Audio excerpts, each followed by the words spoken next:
Nicolas Comte, policier, syndicaliste, comment vous réagissez lorsque vous apprenez que là on a finalement quelqu'un qui était connu, qu'on avait attrapé alors qu'il voulait rejoindre la Syrie pour faire le djihad, qu'on avait enfermé, qu'on avait mis en examen et qu'on avait finalement libéré et placé avec un bracelet électronique en assignation à résidence? Évidemment, on a envie de connaître les motivations de la libération de cette personne, mais je crois que ça démontre qu'à un moment donné, il y a un dispositif qui est peut-être pas très bien adapté. C'est les dispositifs concernant effectivement tout un tas d'individus qui ont tenté de rejoindre la Syrie ou qui sont allés en Syrie. C'est quand même des indices, et j'allais dire plus que des indices, qui laissent présumer qu'ils sont en capacité ou en volonté de passer à l'action violente.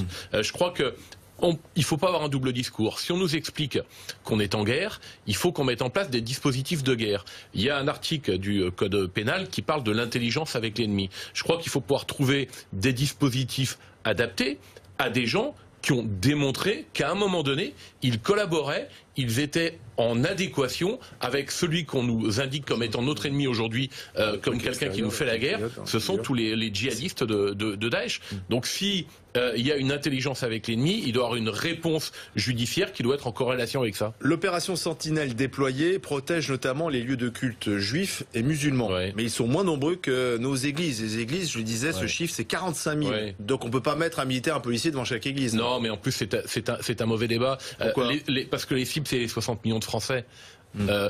À chaque fois qu'il y a une attaque terroriste ou une tentative d'attaque, on a débattu de savoir ce qu'il fallait faire pour empêcher l'attaque précédente. Le problème, c'est pas l'attaque qui vient de se passer, c'est celle qui se passera demain. Et à chaque fois, ce sont des cibles différentes. À chaque fois, ce sont des cibles différentes. Donc la foule du 14 juillet, et là, le prêtre, avant, avant les policiers, des militaires, le 13 novembre, Charlie, avec quelquefois des moyens qui sont des moyens extrêmement rudimentaires, un camion de location, un couteau. Donc le problème, c'est bien l'attaque suivante, le problème, c'est bien la détection de ces individus et la neutralisation de ces individus avant qu'ils ne puissent passer à l'acte. Nicolas Comte, est-ce que l'arsenal policier juridique est suffisant? Parce qu'à chaque fois, vous le savez très bien, dès qu'il y a un attentat, et maintenant, malheureusement, les attentats se répètent, eh bien, certains demandent plus de lois, plus de mesures. Est-ce qu'on a tout à notre disposition ou est-ce qu'il manque des choses selon vous, vous qui êtes policier?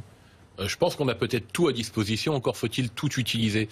Comme je disais, là, il semble quand même qu'il y a un problème pour un certain nombre d'individus qui sont prêts à gagner la Syrie, qui sont allés en Syrie ou qui sont susceptibles d'y aller, qu'on garde sur le territoire national, qu'on intercepte, et puis on voit qu'ils peuvent être mis en liberté parce que peut-être il y avait des nécessités juridiques de le mettre en liberté. Je ne sais pas les raisons, donc je ne porte pas de jugement pour l'instant par rapport à ce qui a été fait. Simplement, on voit bien que ces individus sont connus comme potentiellement dangereux et qu'à un moment donné, ils se retrouvent dans la nature. Le bracelet électronique, c'est pas forcément ce qui est le plus adapté à ce type de profil. Ça n'arrête pas un fanatique. L'interdiction de se déplacer, ce type d'individu, il s'en fiche. Il passera à l'acte et comme de toute façon, de manière régulière, ce ne sont pas des individus qui cherchent à s'enfuir, mais sont des individus qui cherchent à mourir une fois leur acte accompli. On ne les retient pas avec un bracelet électronique. Oui, ce Jacques Dibona.